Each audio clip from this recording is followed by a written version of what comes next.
혹시 여러분들 가운데 세족식을 해보신 경험이 있으신 분 계신가요? 아직 안 해보신 분들, 오늘 예배 마치고 집에 가셔서 한번 해보시기를 부탁합니다. 왕이신 예수님께서 우리 앞에 무릎을 꿇으시고 허리춤에 수건을 두르시고 우리의 발을 닦아주신다면 우리는 어떤 표정을 짓게 될까요? 수련회나 어떤 특별한 집회를 통해서 세족식을 진행하다 보면 사람들의 일관된 반응들을 보게 됩니다. 첫 번째는 부끄러움입니다. 선생님이나 목사님이 발을 씻겨줄 때에 죄송해요, 발냄새 많이 나죠? 그러면서 발을 뒤로 빼시는 분들이 있어요. 저는 발이 참 못생겼어요, 안 보여드리고 싶어요. 이런 분들도 계십니다. 나의 가장 낮고 가장 더러운 부분을 누군가에게 공개한다는 것, 부끄럽고 당혹스러운 것이죠. 이게 첫 번째 반응입니다.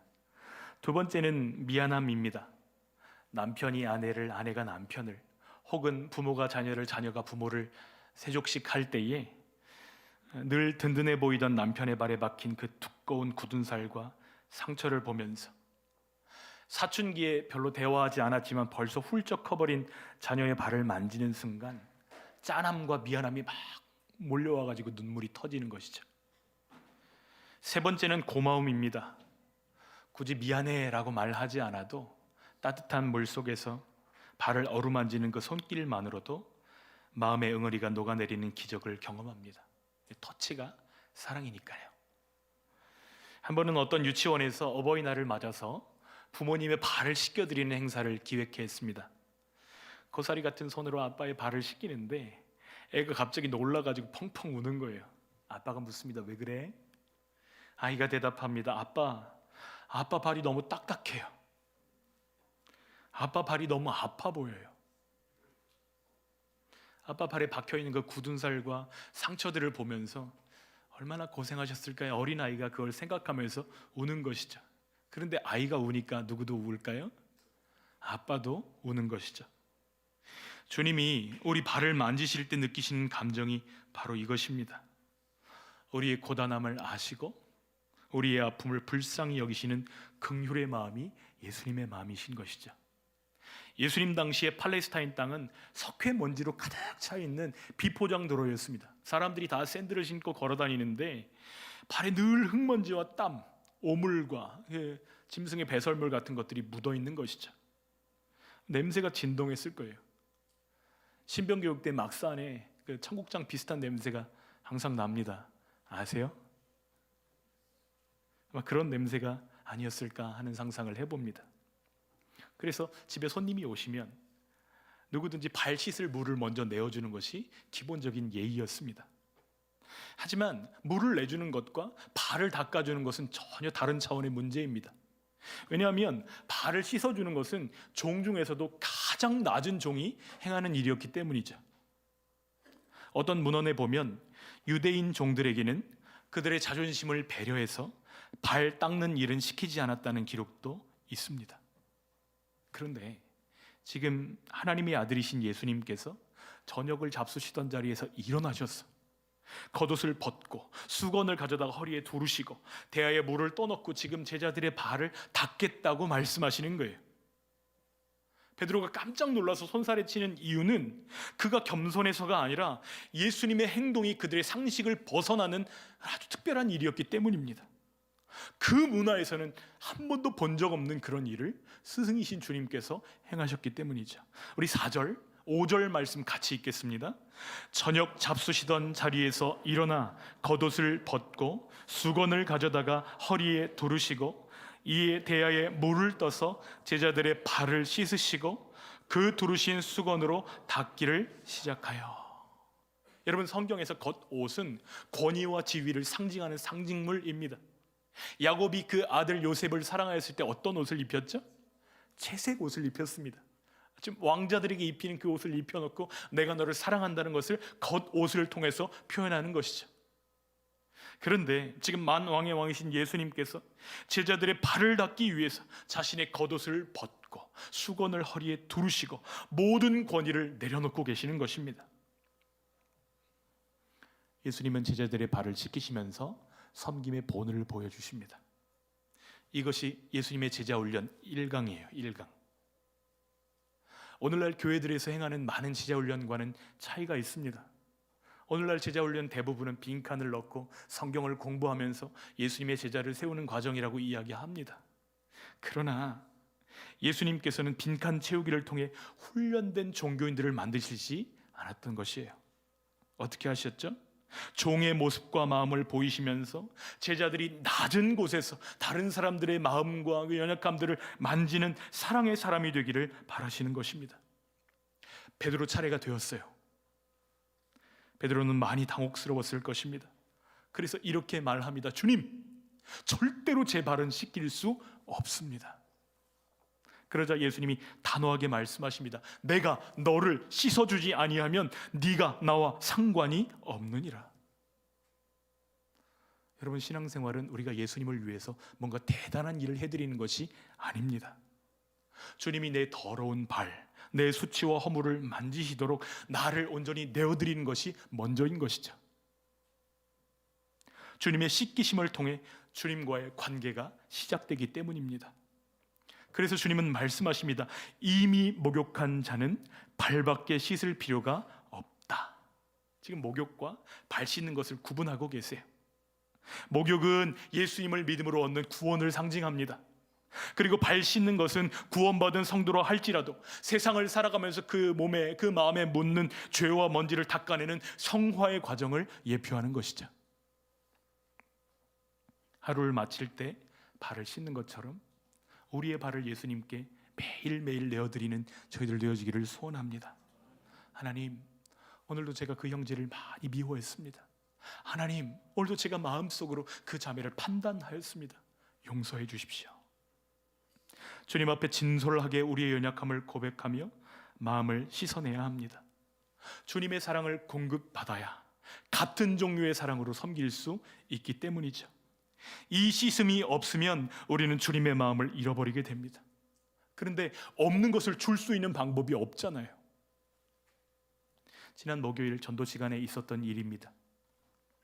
초등학교 아이들 나오는 그 길목에서 제가 서가지고 전도지를 막 나눠주고 있는데, 오랫동안 교회에서 보이지 않았던, 요새 통 볼 수 없는 그 아이가 저 앞에서 걸어 나오는 거예요. 너무 반가워가지고 손을 번쩍 들었습니다. 흔들려고 하는데 이 아이가 제 앞을 제가 투명인간인 것처럼 이렇게 지나가는 거예요.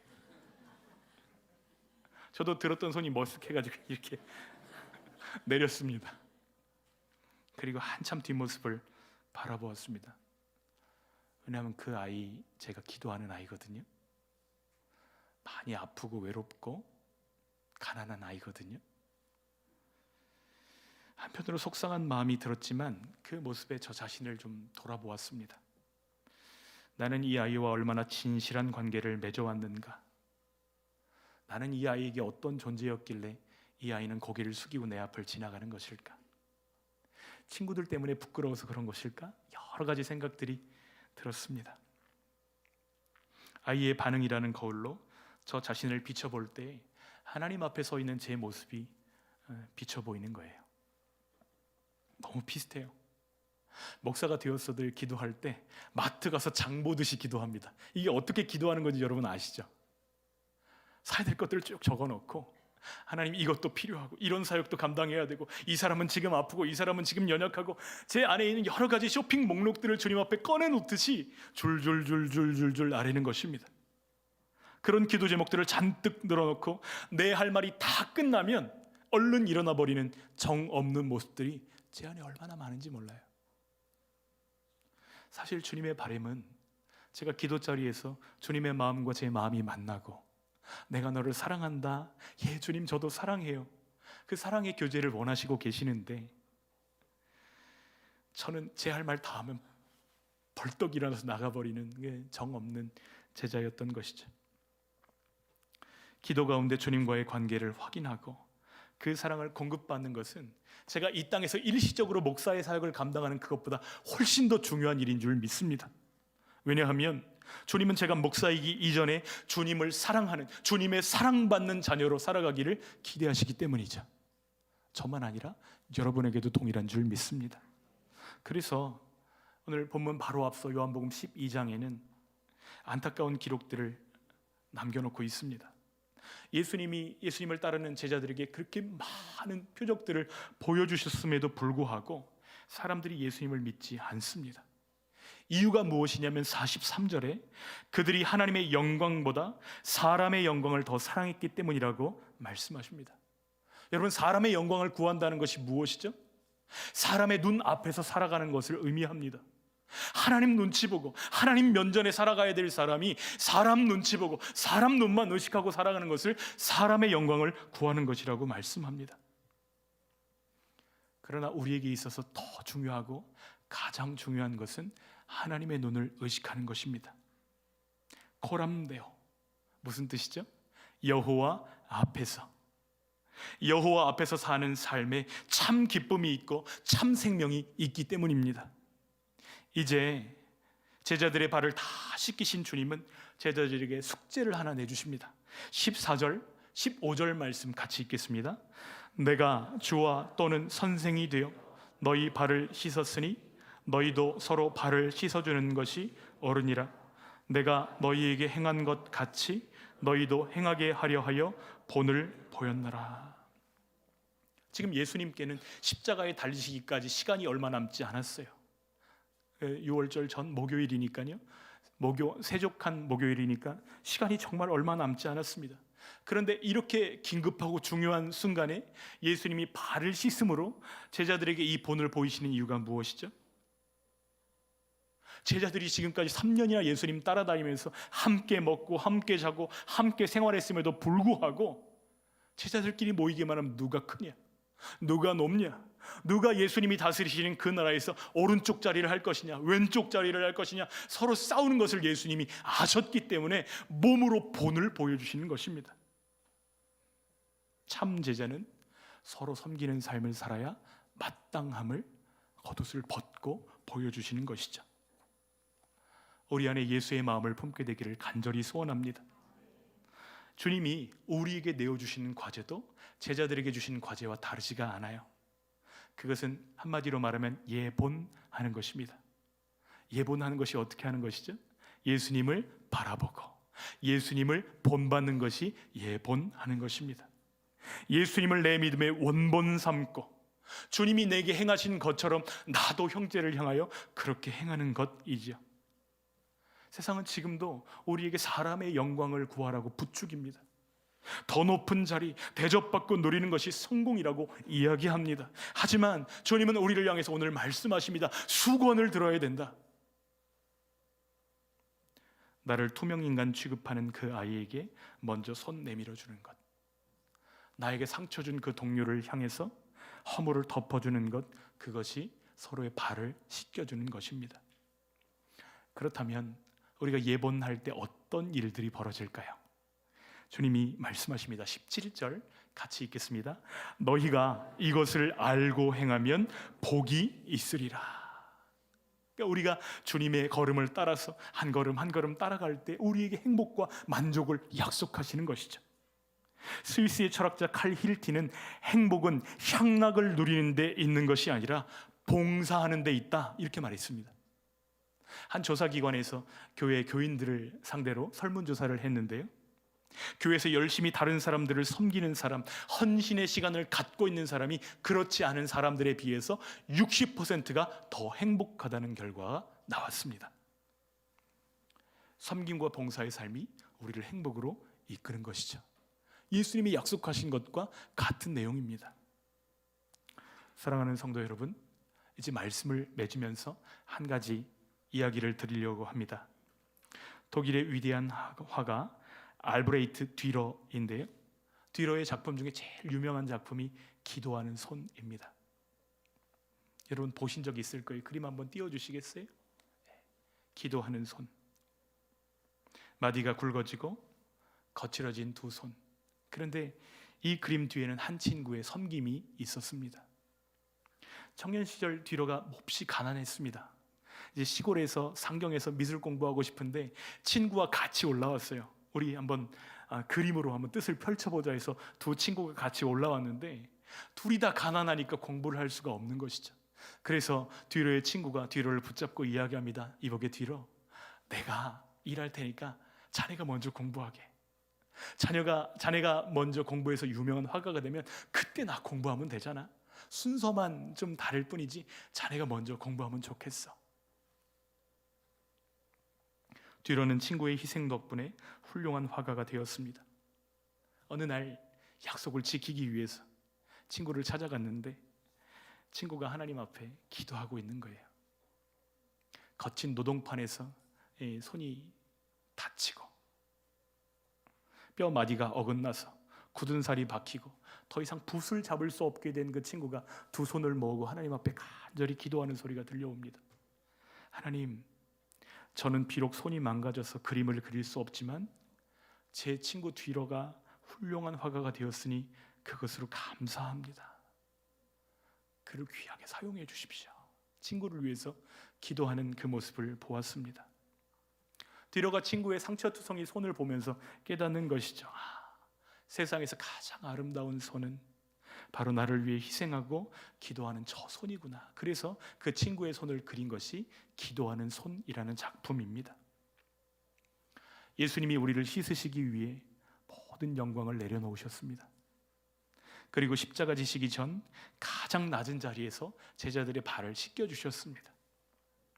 주님이 닦으신 것은 제자들 발에 묻어있는 그 때와 더러운 것만이 아닙니다. 그들의 죄와 두려움과 수치와 교만과 악함과 그 모든 하나님께로 갈 수 없는 더러운 것들을 다 씻어주신 것입니다. 또 그 손을 십자가에 못 박으심으로 하나님께 나아갈 수 있는 새롭고 산 길을 열어주신 것이죠. 이제 우리가 수건을 들 차례입니다. 뒤로를 위해 자기 손을 내어준 친구처럼, 제자들의 발을 닦기 위해 허리에 수건을 두르셨던 예수님처럼 끝까지 사랑하시는 예수님의 그 본 위에 우리의 믿음을 쌓아갈 때 우리 교회는 세상에서 가장 아름다운 공동체가 될 줄 믿습니다. 주님을 따라 믿음의 걸음을 걸으며 사랑한다, 사랑한다 말씀하시는 주님의 음성을 듣게 되는 저와 여러분 되시기를 예수님의 이름으로 축원합니다.